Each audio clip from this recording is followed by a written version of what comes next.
আমি বলছি সোহেল ভাই যে ডক্টর ইউনূসকে গালি দিয়েছে শব্দ বোমা। শুনেন শুনেন, শব্দ বোমা হলো সেফুদা। ওই যে সেফুদা গালিটা দিয়েছে ডক্টর ইউনূসকে, এর আগে হাসিনার ব্যাপারেও ওর বাপ মা তুলে গাল দিয়েছিল। এখন ও বলছে ডক্টর ইউনূসকে 24 ঘন্টার মতো ক্ষমতা ছাড়তে। 7 দিন আগে দেখলাম, তো 7 দিন পার হলে কিছু করতে পারে না এখন পর্যন্ত। তো আমি এটা বুঝতে পারলাম না কখন হাসিনাকে গাল দিয়েছে, কখন ডক্টর ইউনূসকে গাল দিয়েছে। এটার ব্যাপারে আপনি কোনো কিছু বলেন তো দেখি। একটা হলো মানসিক প্রতিবন্ধী না হলে এই ধরনের ভাষা প্রয়োগ করতো না, কারণ ওর ব্যবহারটা ওরকমই।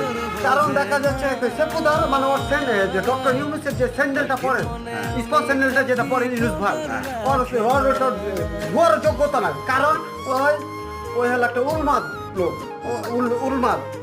কারণ ওই যদি মরেও যায়, জাহান্নামের একটা ভালো পরিবেশও যদি থাকতে লাগাও আমাদের সবাইকে গালি দিবে, ওর এরকমই চরিত্র।